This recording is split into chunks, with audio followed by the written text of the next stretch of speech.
ಎಲ್ರಿಗೂ ನಮಸ್ಕಾರ. ಇವತ್ತಿನ ಝೀರೋದಾ ಮಾರ್ಕೆಟ್‌ನ ದ ಡೈಲಿ ಬ್ರೀಫ್ ಎಪಿಸೋಡ್‌ಗೆ ಸ್ವಾಗತ. ಇವತ್ತು 2 ಸ್ಟೋರೀಸ್ ಬಗ್ಗೆ ನಾವು ಮಾತಾಡೋಣ. ಮೊದಲನೇದಾಗಿ ಸ್ಟೀಲ್ ಇಂಪೋರ್ಟ್ ಮೇಲೆ ಸರ್ಕಾರ ಮಾಡಿರುವಂತಹ ರಿಸ್ಟ್ರಿಕ್ಷನ್ಸ್ ಏನು ಅನ್ನೋದ್ರ ಬಗ್ಗೆ ತಿಳ್ಕೊಳ್ಳೋಣ.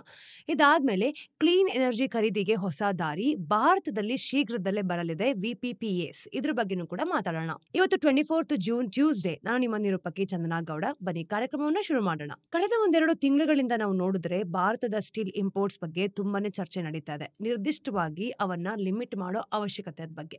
ನೋಡಿ, Indian steel association foreign competitions ಅನ್ನು ನೋಡಿದಾಗ ಇದನ್ನ ಎದುರಿಸಬೇಕು ಅಂತಾನೆ ಸ್ಟೀಲ್ ಇಂಪೋರ್ಟ್ಸ್ ಮೇಲೆ ಒಂದು ಕರ್ಬ್ಸ್ ಇಂಪ್ಲಿಮೆಂಟ್ ಏನಿರುತ್ತೆ ಅದನ್ನ ಮಾಡಿಕೊಂಡು ಸರ್ಕಾರ ಇದನ್ನ ನೀಟಾಗಿ ಮಾಡೋ ರೀತಿ ಅರ್ಜ್ ಮಾಡ್ತಿದೆ. ಯಾಕೆ ಅಂದ್ರೆ ಕಳೆದ ಒಂದೆರಡು ವರ್ಷಗಳಲ್ಲೇ ಭಾರತ ಸ್ಟೀಲ್ ನ ನೆಟ್ ಇಂಪೋರ್ಟರ್ ಆಗಿ ಬದಲಾಗಿದೆ ಅಂತ. ಕಳೆದ ಏಪ್ರಿಲ್ ನಿಂದ ಈ ವರ್ಷದ ಆರಂಭದ ನಡುವೆ ನೋಡಿದಾಗ ಇಂಪೋರ್ಟ್ಸ್ ನ 20% ಹೆಚ್ಚಾಗಿ 8.29 ಮಿಲಿಯನ್ ಟನ್ಸ್ ಅಷ್ಟು ತಲುಪಿದೆ ನೋಡಿ. ಅದೇ ಸಮಯದಲ್ಲಿ ನಮ್ಮ ಎಕ್ಸ್ಪೋರ್ಟ್ ಸಹ ಬಿದ್ದೋಗಿದೆ. ನೋಡಿ, ಈ ಒಂದು ಸ್ಟೇಟ್ ಇದಕ್ಕೆ ಕಿವಿಗೊಟ್ಟ ಹಾಗೂ ಕೂಡ ಕಾಣಿಸ್ತಿದೆ. ಅದು 12% ಸೇಫ್ ಗಾರ್ಡ್ ನ ಡ್ಯೂಟಿಯೊಂದಿಗೆ ಬೇಗನೆ ರೆಸ್ಪಾಂಡ್ ಮಾಡ್ತಿದೆ ಕೂಡ, ಮತ್ತು ಇನ್ನೂ ಹೆಚ್ಚು ಕೋಟಾಸ್ ನ ಹಾಕುವಂತಹ ಪ್ಲಾನ್ ನಲ್ಲಿದೆ. ಆಮೇಲೆ ಕೆಲವು ದಿನಗಳ ಹಿಂದೆ ಈ ಒಂದು ಫಿನಿಶ್ಡ್ ಸ್ಟೀಲ್ ನ ಫಾರಿನ್ ಇಂಪೋರ್ಟ್ ಮೇಲೆ ಸ್ಟಿಟ್ ಕ್ವಾಲಿಟಿ ಸರ್ಟಿಫಿಕೇಶನ್ಸ್ ನ ಡಿಮ್ಯಾಂಡ್ ಮಾಡೋ ತರನು ಕೂಡ ಶುರು ಮಾಡುತ್ತೆ. ಈ ಕರ್ಬ್ಸ್ಗಳು ಇದ್ದಕ್ಕಿದ್ದಂತೆ ಅಥವಾ ಹೊಸದಾಗಿ ಬಂದದ್ದೇನೂ ಅಲ್ಲ. ಈ ಲೇಟೆಸ್ಟ್ ಆರ್ಡರ್ಸ್ ನಾವು ನೋಡಿದಾಗ ಕಳೆದ 10 ವರ್ಷಗಳಲ್ಲಿ ತಗೊಂಡಿರೋ ಹಲವು ನೋಡಿ ಇದೇ ತರದ ಮೆಜರ್ ನಲ್ಲಿ ಸೇರ್ಕೊಂಡಿದೆ. ಈ ಪೀರಿಯಡ್ ನಲ್ಲಿ ಭಾರತ ತನ್ನ ಒಂದು ಮೇಕ್ ಇನ್ ಇಂಡಿಯಾ ಬ್ಯಾನರ್ ಅಡಿಯಲ್ಲಿ ಇಂಡಸ್ಟ್ರಿಯಲ್ ಪವರ್ ಹೌಸ್ ಏನಿರುತ್ತೆ ಇದನ್ನ ಒಂದು ಸೆಲ್ಫ್ ರಿಲಯನ್ಸ್ ನ ಅಗ್ರೆಸಿವ್ಲಿ ಪರ್ಸ್ಯೂ ಮಾಡ್ತಿದೆ ಅಂತ ಹೇಳ್ಬೋದು. ಮತ್ತೆ ಸ್ಟೀಲ್ ಅಂತಹ ಒಂದು ಸ್ಟ್ರೆಂತ್ ನ ಅಂದ್ರೆ ಈ ಒಂದು ಫಂಡಮೆಂಟಲ್ ಬ್ಯಾಕ್ ಬೋನ್ ಆಗಿದೆ ಅಲ್ವಾ. ಆದ್ರೆ ಈ ಇಂಪ್ಯಾಕ್ಟ್ ಕರ್ಬ್ಸ್ ನ ಜಸ್ಟಿಫೈಡ್ ಕೊಡತ್ತಾ, ಅವು ನಿಜವಾಗ್ಲೂ ಕೂಡ ಹೇಗೆ ಕೆಲಸ ಮಾಡುತ್ತೆ, ಇಂತಹ ಒಂದು ಮೆಜರ್ ನಿಂದ ಎಕನಾಮಿ ಮೇಲೆ ಆಗುವಂತಹ ವಿಶಾಲವಾದ ಪರಿಣಾಮಗಳಾದ್ರೂ ಏನು, ಇನ್ನು ಭಾರತದ ಸ್ಟೀಲ್ ಇಂಡಸ್ಟ್ರಿಯ ಒಂದು ಡೈನಾಮಿಕ್ಸ್ ನಾವು ನೋಡೋದ್ರಿಂದ ನಾವು ಈ ಪ್ರಶ್ನೆಗಳಿಗೆ ಹೇಗೆ ಉತ್ತರ ಕೊಡ್ತೀವಿ ಅನ್ನೋದನ್ನ ಸ್ಟೆಪ್ ಬೈ ಸ್ಟೆಪ್ ನೋಡ್ತಾ ಹೋಗೋಣ. ಭಾರತ ಒಂದು ಗ್ಲೋಬಲ್ ಸ್ಟೀಲ್ ಜಾಯಿಂಟ್ಸ್ ಆಗಿದ್ದಾದ್ರೂ ಹೇಗೆ ನೋಡಿ, ಈ ಒಂದು ಇಂಡಿಪೆಂಡೆನ್ಸ್ ನಿಂದಲೂ ಅಂದ್ರೆ ನಮ್ಮ ಭಾರತಕ್ಕೆ ಸ್ವತಂತ್ರ ಬಂದಾದ್ಮೇಲಿಂದನೂ ಕೂಡ ಇಂಡಿಯನ್ ಗೌರ್ಮೆಂಟ್ ತನ್ನ ಒಂದು ಸ್ಟೀಲ್ ಇಂಡಸ್ಟ್ರಿಯನ್ನ ಕೈ ಹಿಡ್ಕೊಂಡಿದೆ ಅಲ್ವಾ. ದೇಶದ ಡೆವಲಪ್ಮೆಂಟ್ ನಾವು ನೋಡಿದಾಗ ಮುಖ್ಯವಾಗಿ ಸೇಲ್ ಅಂಡ್ RINL ತರದ ಒಂದು PSUs ಗಳಿಂದ ಮಾರ್ಗದರ್ಶನ ಪಟ್ಟಿದೆ ಅಂತ ಹೇಳ್ಬೋದು. ಇನ್ನು ಟಾಟಾ ತರದ ಈ ಒಂದು ಪ್ರೈವೇಟ್ ಫರ್ಮ್ಸ್ ಕೂಡ ಒಂದು ಸರ್ಕಾರದ ಔದಾರ್ಯ ಏನಿದೆ ಅದರಿಂದ ಬೆನಿಫಿಟ್ಸ್ ಗಳನ್ನ ಪಡ್ಕೊಂಡಿದೆ. ಇನ್ನು ಸರ್ಕಾರ ಇಂಡಸ್ಟ್ರಿಯನ್ನ ಹೆಚ್ಚು ಕಡಿಮೆ ಎಂಡ್ ಟು ಎಂಡ್ ಮ್ಯಾನೇಜ್ ಮಾಡ್ತಿತ್ತು. ಹಾಗೇನೆ ಪ್ರೈಸಸ್ ನಾವು ನೋಡಿದಾಗ ಸ್ವತಃ ಅದೇ ಸೆಟ್ ಮಾಡ್ತಾ ಬರ್ತಾ ಇತ್ತು. ಇನ್ನು ಪ್ರೊಡಕ್ಷನ್ ಕಂಟ್ರೋಲ್ ಕೂಡ ಅದನ್ನೇ ಮಾಡ್ಕೊಳ್ತಾ ಇತ್ತು. ಇನ್ನು ಇಂಡಸ್ಟ್ರಿಯಲ್ ಲೈಸೆನ್ಸ್ ನ ಸೆಲೆಕ್ಟಿವ್ ಆಗಿ ಒಂದರಿಂದ ಇನ್ನೊಂದಕ್ಕೆ ಹಂಚ್ತಾ ಇತ್ತು. ಮತ್ತೆ ಇಂಪೋರ್ಟ್ಸ್ ಮೇಲೆ ಒಂದು ಬಿಗಿ ಹಿಡಿತ ಕೂಡ ಇಟ್ಕೊಂಡಿತ್ತು. ಇದು ಇಂಡಸ್ಟ್ರಿ ತನ್ನ ಒಂದು ಅರ್ಲಿ ಡೇಸ್ ನಲ್ಲಿ ಹೆಲ್ದಿಯಾಗಿ ಬೆಳೆಯೋದಕ್ಕೆ ಅಲೋ ಮಾಡ್ತಾ ಇತ್ತು ಕೂಡ. ಆದ್ರೆ ಕಾಲಕ್ರಮೇಣ ನಾವು ನೋಡಿದಾಗ ಈ ಕಂಟ್ರೋಲ್ ಏನಿದೆ ಅಲ್ವಾ ಇದನ್ನ ಇನೋವೇಟ್ ಮಾಡೋದು ಮತ್ತೆ ಗ್ರೋ ಆಗೋದಕ್ಕೆ ಅವರ ಫ್ರೀಡಮ್ ಅನ್ನ ಕಸಿದ್ಕೊಂಡ್ಬಿಟ್ರು. ಇನ್ನು ಶಾರ್ಟೇಜಸ್, ಹೈ ಪ್ರೊಡಕ್ಷನ್ ಕಾಸ್ಟ್ ಮತ್ತೆ ಲಿಮಿಟೆಡ್ ಪ್ರೊಡಕ್ಷನ್, ಈ ಒಂದು ಡೈವರ್ಸಿಫಿಕೇಶನ್ ನಾವು ನೋಡಿದಾಗ ಇಂಡಸ್ಟ್ರಿಗೆ ಶಾಶ್ವತವಾಗಿ ಇರುವಂತಹ ಲಕ್ಷಣಗಳು ಕೂಡ ಎಲ್ಲೋ ಒಂದ್ ಕಡೆ ಅದ್ಲು ಬದಲಾಯಿತು. ಇನ್ನು 1991 ರಲ್ಲಿ ಈ ಸ್ಟೇಟಸ್ ನಾವು ನೋಡಿದಾಗ ಇದರ ಒಂದು ದೊಡ್ಡ ಆಘಾತಕ್ಕೆ ಸಿಕ್ಕಾಕೊಳ್ತು ನೋಡಿ. ಆದ್ರೆ Bharat new economic policy follow ಮಾಡೋದಕ್ಕೆ ಡಿಸೈಡ್ ಮಾಡ್ಕೊಂಡ್ರು. ಇದು ಎಲ್ಲಾ ಒಂದು ಇಂಡಸ್ಟ್ರಿಯಲ್ ಆಕ್ಟಿವಿಟಿನ ಲಿಬರಲೈಸ್ಡ್ ಮಾಡೋ ರೀತಿನೂ ಕೂಡ ಕಾಣ್ತಿತ್ತು. ಇನ್ ಮುಂದೆ ಪ್ರೈಸಸ್ ಆಗಿರ್ಬೋದು, ಇಂಪೋರ್ಟ್ಸ್ ಅಥವಾ ಲೈಸೆನ್ಸಸ್ ಏನಿದೆ ಇದರ ಒಂದು ರೆಗ್ಯುಲೇಷನ್ಸ್ಗೆ ಒಳಪಟ್ಟಿರೋದಿಲ್ಲ ಅಂತ. ಈ ಹೊತ್ತಿಗೆ ನಾವು ನೋಡಿದಾಗ ಭಾರತದ ಹತ್ರ ಈ ಒಂದು ರಿಫಾರ್ಮ್ಸ್ ನ ಕ್ಯಾಪಿಟಲೈಸ್ ಮಾಡ್ಕೊಳ್ಳಬಲ್ಲ ಈ ಒಂದು ಇಂಡಸ್ಟ್ರಿಯಲ್ ಬೇಸ್ ಕೂಡ ಇತ್ತು. ಮತ್ತೆ ಈ ಒಂದು ದಶಕಗಳಲ್ಲಿ ಅಂದ್ರೆ ಡಿಕೇಡ್ಸ್ ಪ್ರಕಾರ ನಾವು ನೋಡಿದ್ವಿ ಅಂದ್ರೆ ಭಾರತ ಪ್ರಪಂಚದ ಸೆಕೆಂಡ್ ಲಾರ್ಜೆಸ್ಟ್ ಸ್ಟೀಲ್ ಪ್ರೊಡ್ಯೂಸರ್ ಆಯ್ತು ಗೊತ್ತಾ. ಆದ್ರೆ ಗೌರ್ಮೆಂಟ್ ನ ಒಂದು ಪೇರೆಂಟಲ್ ಈ ಒಂದು ಪ್ರೆಸೆನ್ಸ್ ನಿಜವಾಗ್ಲೂ ಕೂಡ ಎಂದೆಂದಿಗೂ ಹೋಗ್ಲೇ ಇಲ್ಲ. ಭಾರತ ತನ್ನ ಇಂಡಸ್ಟ್ರಿಯನ್ನ ಈ ಒಂದು ಪ್ರೊಟೆಕ್ಟಿವ್ ಆಗಿ ನೋಡ್ಕೊಳ್ಳೋದನ್ನ ಮುಂದುವರ್ಸ್ಕೊಳ್ತಾ ಹೋಗ್ತು. ಇದು ಎಲ್ಲದಕ್ಕಿಂತ ಹೆಚ್ಚು ಸ್ಪಷ್ಟವಾಗಿ ಕಾಣಿಸೋದು ಅಂತಂದ್ರೆ ನ್ಯಾಷನಲ್ ಸ್ಟೀಲ್ ಪಾಲಿಸಿ ಆಫ್ 2017 ರಲ್ಲಿ ಇದರ ಒಂದು ಫೋಕಸ್ ಮತ್ತೆ ಏಮ್ ಆಗಿದ್ದು ಭಾರತದ ಒಂದು ಸ್ಟೀಲ್ ಬೇಸ್ ನ ಈ ಒಂದು ಕ್ರೂಡ್ ಸ್ಟೀಲ್ ಕೆಪಾಸಿಟಿಯಲ್ಲಿ 300 MTಗೆ ಬೂಸ್ಟ್ ಮಾಡೋದು, ಹಾಗೇನೆ ಒಂದು ಇಂಪೋರ್ಟ್ ಡಿಪೆಂಡೆನ್ಸಿಯಿಂದನೂ ಕೂಡ ಹೊರಬರೋದು. ಆದ್ರೆ ಸಮಸ್ಯೆ ಏನ್ ಗೊತ್ತಾ, ನಮ್ಮ ಒಂದು ಸ್ಟೀಲ್ ಇಂಡಸ್ಟ್ರಿ ಸದ್ಯಕ್ಕೆ ಪ್ರಪಂಚದ ಬೇರೆ ಕಡೆ ಅಂದ್ರೆ ತಮ್ಮ ಒಂದು ಕಾಂಪಿಟೇಟರ್ಸ್ ಜೊತೆ ಸರಿಸಾಟಿ ಆಗಿರೋದಕ್ಕೆ ಕಷ್ಟಪಡ್ತಾ ಇದೆ.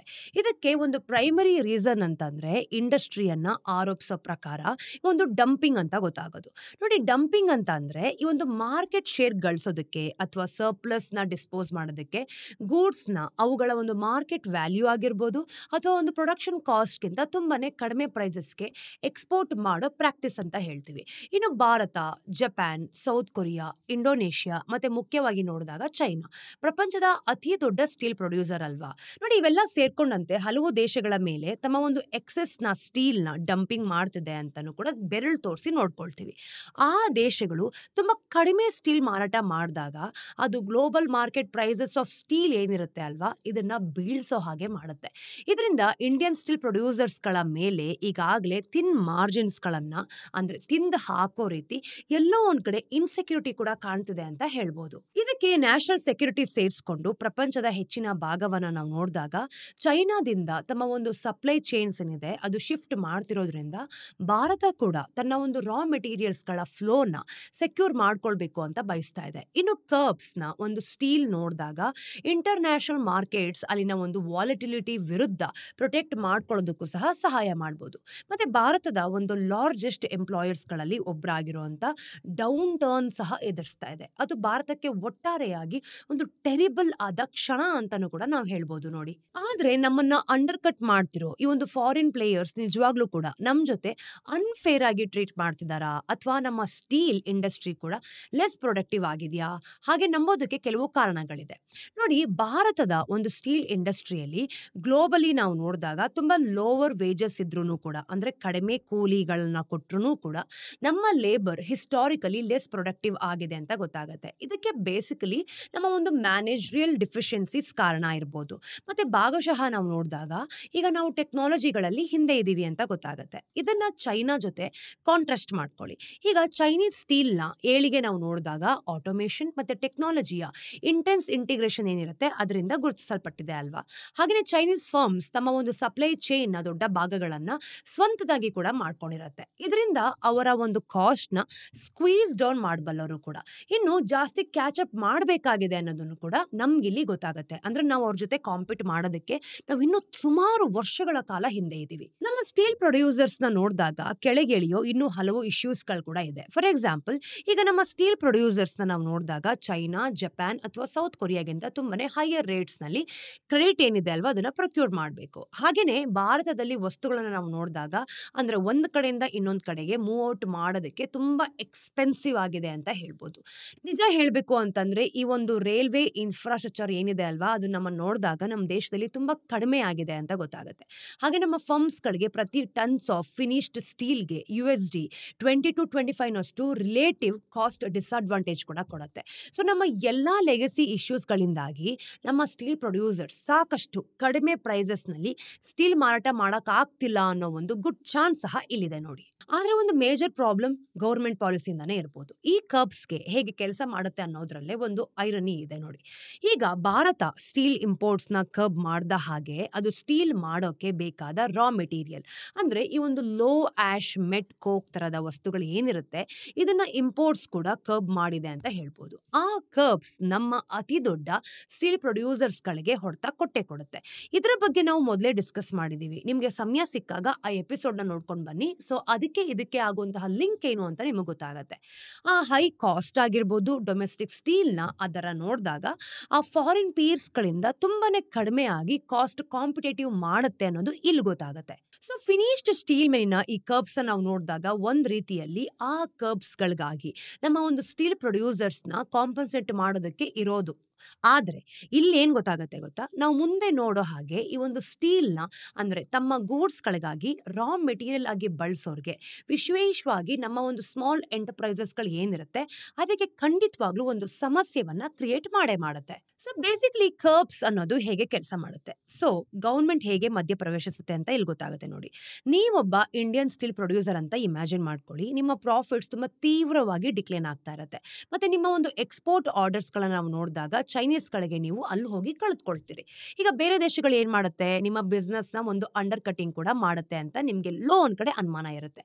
ಈಗ ನಿಮ್ಮ ಬಿಸ್ನೆಸ್ ಎಲ್ಲೋ ಒಂದ್ ಕಡೆ ಸ್ಟೆಬಿಲೈಸ್ ಆಗ್ಬೇಕು ಅಂತ ನೀವು ಕೂಡ ಬಯಸ್ತಿರ್ತೀರಿ. ಸೊ ನೀವು ಫಾರಿನ್ ಪ್ಲೇಯರ್ಸ್ ಜೊತೆ ಒಂದು ಕಾಸ್ಟ್ ಕಂಪ್ಯಾರಿಸನ್ಸ್ ಏನಿರುತ್ತೆ ಅದನ್ನ ಮಾಡ್ಕೊಂಡು ಡಂಪಿಂಗ್ ಬಗ್ಗೆ ಒಂದು ಸಾಲಿಡ್ ಎವಿಡೆನ್ಸ್ ನ ಅಂದ್ರೆ directorate general of trade remedies ಬಗ್ಗೆನೂ ಕೂಡ ಒದಗಿಸ್ಕೊಂಡು ಬರ್ತೀರಾ. ಈಗ ನಿಮ್ಮ ಪೆಟಿಷನ್ ಕ್ಲಿಯರ್ ಆಯ್ತು ಅಂತ ಅನ್ಕೊಳ್ಳೋಣ. ಆಗ ಸ್ಟೇಟ್ ರಾಜ್ಯದ ಹತ್ರ ಅದು ತುಂಬಾ ಡಿಪೆಂಡ್ ಆಗಬಹುದಾದ ಒಂದು ಪ್ರೊಟೆಕ್ಷನಿಸ್ಟ್ ಟೂಲ್ ಕಿಟ್ ಇರುತ್ತೆ. ಅದು ನಿಮ್ಮನ್ನ ಅಂಡರ್ ಕಟ್ ಮಾಡೋದ್ರಿಂದ ಪ್ರೊಟೆಕ್ಟ್ ಮಾಡೋಕೆ ಮಿನಿಮಮ್ ಇಂಪೋರ್ಟ್ ಪ್ರೈಸ್ ಒದಗಿಸ್ಬೋದು. ಈಗ ಟೆಂಪ್ರರಿ ಪೀರಿಯಡ್ಗಾಗಿ ನಾವು ನೋಡಿದಾಗ ಈ ಒಂದು ಸೇಫ್ ಗಾರ್ಡ್ ಡ್ಯೂಟಿ ಅಪ್ಲೈ ಮಾಡ್ಬೋದು ಕೂಡ. ಇನ್ನು ಕ್ವಾಲಿಟಿ ಕಂಟ್ರೋಲ್ ಆರ್ಡರ್ಸ್ ಅಥವಾ ಆಂಟಿ ಡಂಪಿಂಗ್ ಡ್ಯೂಟೀಸ್ ಅಪ್ಲೈ ಮಾಡ್ಬೋದು ಅನ್ನೋದು ಕೂಡ ಇಲ್ಲಿ ಗೊತ್ತಾಗುತ್ತೆ. ಅದು ಹೆಚ್ಚಾಗಿ ಇವನ್ನ ಒಂದ್ರ ಜೊತೆ ಒಂದರಂತೆ ಅಪ್ಲೈ ಮಾಡ್ಕೊಂತಾ ಬರುತ್ತೆ ನೋಡಿ. 2015 ಈಗಾಗಲೇ ಇದ್ದ 20% ಟ್ಯಾರಿಫ್ಸ್ ಮೇಲೆ ಭಾರತ ಸೇಫ್ ಗಾರ್ಡ್ ಡ್ಯೂಟಿನ ಅಪ್ಲೈ ಮಾಡ್ತು. ಆದ್ರೆ ಈ ಎರಡು ಮೆಷರ್ಸ್ಗಳು ಸಫಿಷಿಯಂಟ್ ಪ್ರೊಟೆಕ್ಷನ್ ಆಗಿರಲಿಲ್ಲ. ಈಗ ಮುಂದಿನ ವರ್ಷ DGTR ಫಾರಿನ್ ಸ್ಟೀಲ್ ಇಂಪೋರ್ಟ್ ಮಾಡ್ಕೊಳ್ಳೋದಕ್ಕೆ ನೀವು ಪೇ ಮಾಡಬೇಕಾದ ಮಿನಿಮಮ್ ಪ್ರೈಸ್ ಕೂಡ ಕ್ರಿಯೇಟ್ ಮಾಡ್ತು. ಇನ್ನು 2018 ಇಲ್ಲಿವರೆಗೆ ನಾವು ನೋಡಿದಾಗ ಅದು QCOSಗೆ ಒಳಪಡುವಂತಹ ಈ ಒಂದು ಸ್ಟೀಲ್ ಪ್ರಾಡಕ್ಟ್ಸ್ಗಳು ಏನಿರುತ್ತೆ ಅಲ್ವಾ, ಅದನ್ನ ನಿರಂತರವಾಗಿ ಎಕ್ಸ್ಪ್ಯಾಂಡ್ ಮಾಡ್ತಾ ಬರ್ತಿದೆ. ಅನ್ಫಾರ್ಚುನೇಟ್ಲಿ ಈ ಕರ್ಬ್ಸ್ ತುಂಬಾ ಒಂದು ಕನ್ಫ್ಯೂಷನ್ ಸ್ಟೇಟ್ ಅಲ್ಲಿ ಇದೆ ಅಂತ ಹೇಳ್ಬೋದು. ಅದೇ ರೀತಿ ಕೆಲಸನೂ ಸಹ ಮಾಡ್ತಿದೆ. ಅವು ಬೇರೆ ಬೇರೆ ಎಂಟಿಟೀಸ್ಗಳಿಗೆ ಬೇರೆ ಬೇರೆ ಇನ್ಸೆಂಟಿವ್ ಕ್ರಿಯೇಟ್ ಮಾಡುತ್ತೆ ಕೂಡ. ಕೆಲವರಿಗೆ ಸಹಾಯ ಮಾಡಿದ್ರೆ ಅದೇ ಸಮಯದಲ್ಲಿ ಬೇರೆಯವರ ಗ್ರೋತ್ಗೆ ಖಂಡಿತವಾಗ್ಲೂ ಅಡ್ಡಿಯಾಗತ್ತೆ. ಇನ್ನು ಕರ್ಬ್ಸ್ ಯಾರಿಗೆ ಸಹಾಯ ಮಾಡುತ್ತೆ? Indian steel industry. ಕಳೆದ ಕ್ವಾರ್ಟರ್ ಅಲ್ಲಿ ನಾವು ನೋಡಿದಾಗ ಇಂಡಿಯನ್ ಪ್ರೊಡ್ಯೂಸರ್ಸ್ಗೆ ಹೇಗೆ ಪರ್ಫಾರ್ಮ್ ಮಾಡ್ತಿದ್ದಾರೆ ಅಂತ ನೀವು ನೋಡಿ. Tata steel FY25 Indian operations ಗಳಿಂದ ತಮ್ಮ ಒಂದು highest ever crude steel production ನ ರಿಪೋರ್ಟ್ ಮಾಡಿದೆ. ಹಾಗೆ ನೀವು ಒಂದು Q4 FY25 ತಮ್ಮ ಒಂದು ಪ್ರಾಫಿಟ್ ನ ಡಬಲ್ಗಿಂತ ಜಾಸ್ತಿ ಮಾಡಿದೀವಿ ಅಂತಾನು ಕೂಡ ರಿಪೋರ್ಟ್ ಕೊಟ್ಟಿದ್ದಾರೆ. ಇನ್ನು JSW ಸ್ಟೀಲ್ ಕೂಡ ಅದೇ ಕ್ವಾರ್ಟರ್ ನಲ್ಲಿ ತಮ್ಮ ಒಂದು ಕ್ವಾರ್ಟರ್ಲಿ ಪ್ರೊಡಕ್ಷನ್ ಮತ್ತೆ ಸೇಲ್ಸ್ ಆಫ್ ಸ್ಟೀಲ್ ಅಲ್ಲಿ ತುಂಬಾ ಜಾಸ್ತಿ ರೆಕಾರ್ಡ್ ಮುರಿದಿದೀವಿ ಅಂತಾನು ಕೂಡ ತೋರಿಸಿದ್ದಾರೆ. ಈ ಪರ್ಫಾರ್ಮೆನ್ಸ್ ನ ಕೆಲವು ಭಾಗ ನಾವು ನೋಡಿದಾಗ ಲೋವರ್ ರಾ ಮೆಟೀರಿಯಲ್ ಕಾಸ್ಟ್ ಮತ್ತೆ ಬೆಟರ್ ಎಫಿಷಿಯನ್ಸಿಯಿಂದ ಬಂದಿರಬಹುದಾದ್ರೂ ಕೂಡ ಈ ಒಂದು ಇಂಪೋರ್ಟ್ ಕರ್ಬ್ಸ್ ಕೂಡ ಇದರಲ್ಲಿ ಒಂದು ಪಾತ್ರವನ್ನು ವಹಿಸಿದೆ ಅಂತ ಹೇಳ್ತೀವಿ. ICRA ಫಾರ್ ಎಕ್ಸಾಂಪಲ್ ಈಗ ಸೇಫ್ ಗಾರ್ಡ್ ಡ್ಯೂಟೀಸ್ FY26 ನಾವು ನೋಡಿದಾಗ ಕೆಪಾಸಿಟಿ ಯುಟಿಲೈಸೇಷನ್ ರೇಟ್ಸ್ ನ ಆವರೇಜ್ ರೇಟ್ ಅಲ್ಲಿ 83%ಗೆ ಬೂಸ್ಟ್ ಮಾಡುತ್ತೆ ಅಂತ ಪ್ರಿಡಿಕ್ಟ್ ಮಾಡಿತ್ತು. ಆ ಅಡ್ವಾಂಟೇಜಸ್ ಇಂದ ಬರೋ ಅಂದ್ರೆ ಮುಂದಿನ ತಿಂಗಳುಗಳಲ್ಲಿ ಇನ್ನೂ ಹೆಚ್ಚಾಗುತ್ತೆ ಅಂತ ಹೇಳುತ್ತೆ. ಈ ಎಲ್ಲಾ ಲಕ್ಷಣಗಳನ್ನ ನಾವು ನೋಡಿದಾಗ ಕೇವಲ ದೊಡ್ಡ ದೊಡ್ಡ ಪ್ರೊಡ್ಯೂಸರ್ಸ್ಗೆ ಮಾತ್ರ ಉಪಯೋಗ ಸಿಗ್ತಿಲ್ಲ. ಭಾರತದ ಈ ಒಂದು ಸ್ಮಾಲ್ ಸ್ಟೀಲ್ ಮೈಲ್ಸ್ ಕೂಡ ಈ ಒಂದು ಟೆಂಪರರಿ ಡ್ಯೂಟೀಸ್ ಗಳಿಂದಾಗಿ ಜಾಬ್ ಕಟ್ಸ್ ಆಗಿರ್ಬೋದು ಮತ್ತೆ ಪ್ರೊಡಕ್ಷನ್ ಕೆಪಾಸಿಟಿ ಕಡಿಮೆ ಮಾಡುವಂತ ಒಂದು ಮೆಷರ್ ನ ಡಿಲೇ ಮಾಡೋದಕ್ಕೂ ಸಹ ಪ್ಲಾನ್ ಮಾಡ್ತಾ ಇದೆ. ಇನ್ನು Punjab based steel manufacturer Jogindra group ನ ಚೇರ್ಮನ್ ಆದ ಆದರ್ಶ್ ಗರ್ಗ್ ಹೇಳ್ದ ಹಾಗೆ ಇಂಡಸ್ಟ್ರಿ ಲಾಸಸ್ ಅಲ್ಲಿತ್ತು ಮತ್ತೆ ಈ ಡ್ಯೂಟಿ ಸ್ವಲ್ಪ ರಿಲೀಫ್ ತರಬಹುದು ಮತ್ತೆ ಪ್ರೈಸಸ್ ರೇಸ್ ಮಾಡುವಂತಹ ಆಪರ್ಚುನಿಟಿ ಕೊಡಬಹುದು ಅಂತ ಹೇಳಿದ್ದಾರೆ. ಒಂದು ಪಕ್ಷ ಈ ಮೂವ್ ಏನಾದ್ರೂ ಕೂಡ ಸ್ಟೀಲ್ ಮ್ಯಾನುಫ್ಯಾಕ್ಚರರ್ಸ್ಗೆ ಹೆಲ್ಪ್ ಮಾಡಿದ್ರೆ ಅದೇ ಸಮಯದಲ್ಲಿ ಆ ಸ್ಟೀಲ್ ನ ಬಳಸ್ಕೊಂಡು ಸ್ಪೂನ್ಸ್ ಇಂದ ಹಿಡಿದು ಆಟೋ ಪಾರ್ಟ್ಸ್ ಫಾರ್ಮ್ ಟೂಲ್ಸ್ ತನಕ ಎಲ್ಲವನ್ನೂ ಕೂಡ ಮಾಡೋ ಎಲ್ಲ ಸ್ಮಾಲ್ ಬಿಸ್ನೆಸ್ ಗಳಿಗೆ ಲೈಫ್ ನ ಕಷ್ಟ ಮಾಡುತ್ತೆ ನೋಡಿ. ಅದಕ್ಕೆ ಬೇಸಿಕಲಿ ಕಾರಣ ಇಂಡಿಯನ್ ಸ್ಟೀಲ್ ಅವರಿಗೆ ಹೆಚ್ಚು ಎಕ್ಸ್ಪೆನ್ಸಿವ್ ಆಗಿರೋದು. ಆದ್ರೆ ಇದೇನು ಕೂಡ ಪೂರ್ತಿಯಾಗಿ ಪ್ರೈಸಸ್ ನ ಪ್ರಶ್ನೆ ಅಲ್ಲ, ಇದು ಅವೈಲೇಬಿಲಿಟಿಯ ಪ್ರಶ್ನೆನೂ ಕೂಡ ಹೌದು. ನೋಡಿ, ಸ್ಟೀಲ್ ಒಂದೇ ವೆರೈಟಿಯಲ್ಲಿ ಬರೋದಿಲ್ಲ.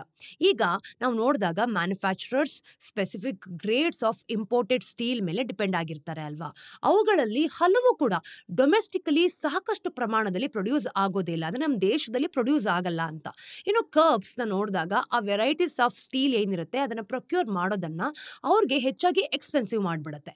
ನೀವು ಹೈ ಕ್ವಾಲಿಟಿ ಸ್ಟೀಲ್ ಶೀಟ್ಸ್ ಬೇಕಾಗಿರೋ ಒಬ್ಬ ಸಣ್ಣ ಪ್ರೀಮಿಯಂ ಕಿಚನ್ ವೇರ್ ಮೇಕರ್ ಅಂತ ಇಮ್ಯಾಜಿನ್ ಮಾಡ್ಕೊಳ್ಳಿ. ಸದ್ಯಕ್ಕೆ ನೀವು ನಿಮ್ಮ ಒಂದು ಇಂಪೋರ್ಟ್ಸ್ಗಳ ಒಂದು ಸೋರ್ಸಸ್ ನ ಟ್ರೇಸ್ ಮಾಡ್ಕೋಬೇಕು, ಅಂದ್ರೆ ಅದು ಯಾವ ಯಾವ ದೇಶಗಳ ಮೂಲಕ ಹಾದು ಬಂದಿದೆ ಅಂತ.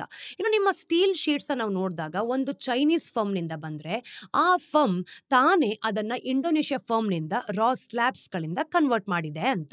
ಇನ್ನು ಎರಡು ಫಾರಿನ್ ಎಂಟಿಟೀಸ್ ಗಳಿಗೂ ಕೂಡ BIS ಸರ್ಟಿಫಿಕೇಶನ್ ಬೇಕಾಗುತ್ತೆ.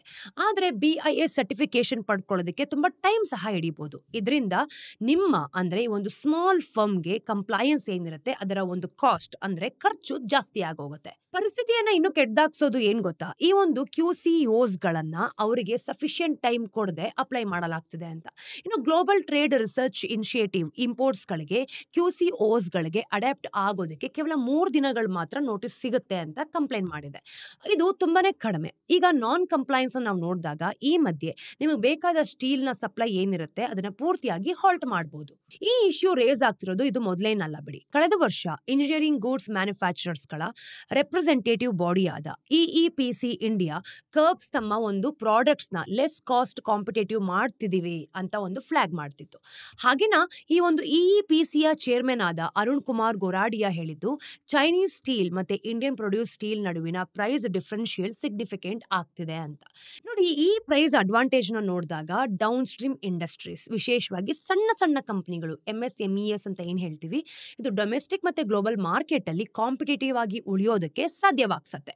ನೋಡಿ, ಈಗ ಇದರಿಂದ ನಾವು ನೋಡಿದ್ರೆ ಹೊರಬರುವಂತ ದಾರಿ ಏನಾದ್ರೂ ಇದೆಯಾ? ಈ ಡೌನ್ ಸ್ಟ್ರೀಮ್ ಇಂಡಸ್ಟ್ರೀಸ್ಗೆ ಈ ಕರ್ಬ್ಸ್ ಗಳಿಂದ ಅಸಮಾಧಾನ ಆಗಬಹುದು ಅಂತ ಗೌರ್ಮೆಂಟ್ಗೆ ಅರ್ಥ ಆಗೋಗಿದೆ. ಹಾಗಾಗಿ ಅವ್ರು ಏನ್ ಮಾಡ್ತಾರೆ, ಕೆಲವು MSMEಗಳಿಗೆ ತಮ್ಮ ಒಂದು ರಾ ಮೆಟೀರಿಯಲ್ ನ ಇಂಟರ್ನ್ಯಾಷನಲಿ ಕಾಂಪಿಟೇಟಿವ್ ರೇಟ್ಸ್ ಅಲ್ಲಿ ಎಕ್ಸ್ಪೋರ್ಟ್ ಪಾರ್ಟೀಸ್ ಏನಿರುತ್ತೆ ಅದರ ಪ್ರೈಸಸ್ ಅನ್ನ ಕೊಡತ್ತೆ ಅಂತ ಹೇಳತ್ತೆ, ಮತ್ತೆ ಪ್ರಾಮಿಸ್ ಸಹ ಮಾಡ್ತಾರೆ. ಇದು MSMEಗಳನ್ನ ಒಂದು ಮೇಜರ್ ಸ್ಟೀಲ್ ಪ್ಲೇಯರ್ಸ್ ಮಾಡೋ ಒಂದು ಪ್ರೈಸ್ ಸರ್ಜಸ್ ಗಳಿಂದನೂ ಕೂಡ ಪ್ರೊಟೆಕ್ಟ್ ಮಾಡುತ್ತೆ. ಹಾಗೆ ಇಂಪೋರ್ಟ್ ಕರ್ಬ್ಸ್ ಗಳನ್ನು ಕೂಡ ಮೇಂಟೈನ್ ಮಾಡುತ್ತೆ. ಇದನ್ನ ಎರಡು ರೀತಿಯಲ್ಲಿ ಅಪ್ಲೈ ಮಾಡಲಾಗುತ್ತೆ ನೋಡಿ. ಅಂದ್ರೆ ಸ್ಟೇಟ್ ಸ್ಟೀಲ್ ಪ್ರೊಡ್ಯೂಸರ್ಸ್ ನ ಸಬ್ಸಿಡೀಸ್ ಮಾಡುತ್ತೆ, ಅಥವಾ ನಾವು ಒಂದು MSMEಗಳಿಗೆ ನೋಡಿದಾಗ ಈ ಒಂದು ಪ್ರಿಫರೆನ್ಷಿಯಲ್ ಪ್ರೈಸಸ್ ಕೊಡೋ ಹಾಗೆ ಅವರನ್ನ ಫೋರ್ಸ್ ಮಾಡುತ್ತೆ. ಮೊದಲನೇದು ಪಬ್ಲಿಕ್ ಬಡ್ಜೆಟ್ ನಲ್ಲಿ ಅಡಿಷನಲ್ ಎಕ್ಸ್ಪೆಂಡಿಚರ್, ಹಾಗೆಯೇ ಎರಡನೇದು ಮೂಲತಃ ನಾವು ನೋಡಿದಾಗ ಅವರನ್ನ ಇಂಟರ್ನ್ಯಾಷನಲ್ ಪ್ರೈಸಸ್ ಅಲ್ಲಿ ಮಾರಾಟ ಮಾಡೋ ಹಾಗೆ ಫೋರ್ಸ್ ಮಾಡಿ ಈ ಒಂದು ಇಂಪೋರ್ಟ್ ಟ್ಯಾರಿಫ್ಸ್ ಗಳು ಏನಿರುತ್ತೆ ಅದರ ಎಫೆಕ್ಟ್ಸ್ ನ ನ್ಯೂಟ್ರಲೈಸ್ ಮಾಡುತ್ತೆ ಕೂಡ. ಅಷ್ಟು ಮಾತ್ರ ಅಲ್ಲ, ಈ ಒಂದು ಪಾಲಿಸಿ ಅಪ್ಲೈ ಆಗೋ ರೀತಿಯಲ್ಲೂ ಕೂಡ ಸೀರಿಯಸ್ ಪ್ರಾಬ್ಲಮ್ಸ್ ಖಂಡಿತವಾಗ್ಲೂ ಇದೆ. ಭಾರತದ EPP ಸ್ಕೀಮ್ ಕಳೆದ 2 ತಿಂಗಳಲ್ಲಿ ವೀಕ್ ಅಡಾಪ್ಟೇಷನ್ ಕಂಡಿದೆ ಕೂಡ. ಇನ್ನು ಸ್ಕೀಮ್ ಅಡಿಯಲ್ಲಿ ನಾವು ನೋಡಿದಾಗ ಕವರ್ ಆಗಿರೋ ಪ್ರಾಡಕ್ಟ್ಸ್ ತುಂಬಾನೇ ಲಿಮಿಟೆಡ್ ಆಗಿದೆ ಅಂತ EEPC ಕಂಪ್ಲೇಂಟ್ ಮಾಡಿದೆ ಕೂಡ. ಇನ್ನು ಸ್ಕೀಮ್ಗೆ ಸೆಂಟ್ರಲೈಸ್ಡ್ ಪೋರ್ಟಲ್ ಕೂಡ ಇಲ್ಲ. ಇದರಿಂದ ಪ್ರೊಕ್ಯೂರ್ಮೆಂಟ್ ಒಂದು ನೈಟ್ ಮೇರ್ ಆಗಿದೆ ಅಂತ ಟೀಮೇ ಹೇಳಿರೋದು. ಪ್ರೋಗ್ರಾಮ್ಸ್ ಎಲ್ಲಾ ತರದ ರೈಡರ್ಸ್ ಜೊತೆ ಬರುತ್ತೆ. ಫಾರ್ ಎಕ್ಸಾಂಪಲ್, ನೀವು EPPS ಅಲ್ಲಿ ಒಂದು ಸ್ಟೀಲ್ ಪ್ರೊಕ್ಯೂರ್ ಮಾಡೋದಕ್ಕೆ ಅಪ್ಲೈ ಮಾಡಬೇಕಾದ್ರೆ ನೀವು ಅದನ್ನ ಏನ್ ಮಾಡ್ತೀರಿ, ನಿಮ್ಮ ಕಿಚನ್ ವೇರ್ ತರದ ಒಂದು ವ್ಯಾಲ್ಯೂಬಲ್ ಗೂಡ್ಸ್ ನ ಪ್ರೊಡ್ಯೂಸ್ ಮಾಡೋದಕ್ಕೆ ಬಳಸ್ತಿದ್ದೀರಿ. ಬೇರೆ ಯಾವುದೇ ಪರ್ಪಸ್ ಗಲ್ಲ ಅಂತ ಪ್ರೂವ್ ಮಾಡಬೇಕು. ಇಲ್ಲಿ ಗೊತ್ತಾಗೋದೇನ್ ಗೊತ್ತಾ, ಇದು ಕಂಪ್ಲೈನ್ಸ್ ಮೇಲೆ ಖರ್ಚಾಗೋ ಹೆಚ್ಚಿನ ಟೈಮ್ ಮತ್ತೆ ದುಡ್ಡನ್ನ ಇನ್ವೆಸ್ಟ್ ಮಾಡೋ ಹಾಗೆ ಈ ಸ್ಕೀಮ್ಸ್ ಮೂಲಕ ಕಾಪಾಡ್ಕೊಳ್ಬಹುದು ಅಂತ. ಬೇಸಿಕ್ಲಿ ಒಂದು ಹಗ್ಗದ ಮೇಲೆ ನಡೆದಂಗೆ.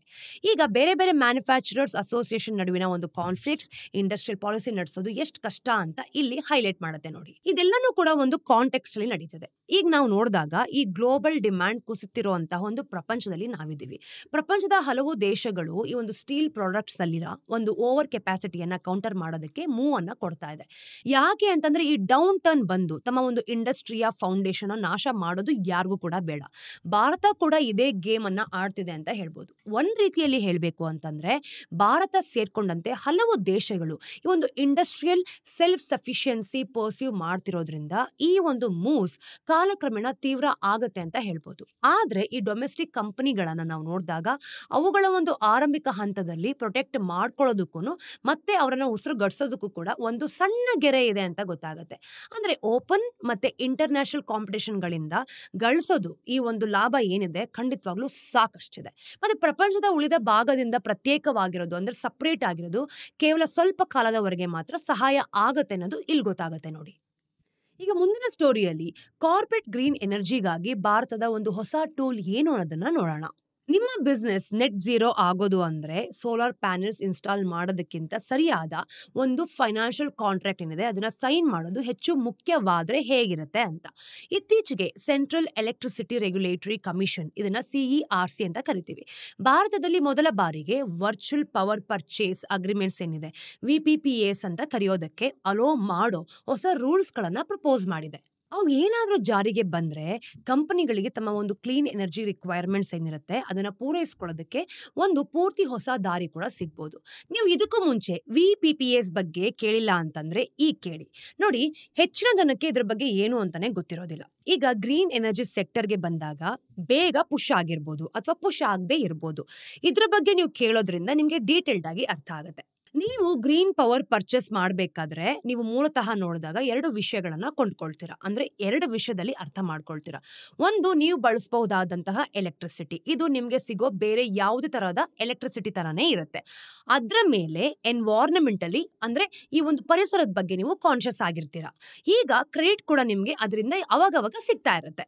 ನೋಡಿ, ಈಗ ಸಾಮಾನ್ಯವಾಗಿ ಇವೆರಡು ಒಟ್ಟಿಗೆ ಬರುತ್ತೆ. ಆದ್ರೆ ನೀವು ಎಲೆಕ್ಟ್ರಿಸಿಟಿಯನ್ನೇ ಅದರ ಒಂದು ಗ್ರೀನ್ ಕ್ರೆಡೆನ್ಷಿಯಲ್ಸ್ ಏನಿರುತ್ತೆ ಅದರಿಂದ ಸಪರೇಟ್ ಮಾಡಿದ್ರೆ VPPAs ಮಾಡೋದು ಇದನ್ನೇ.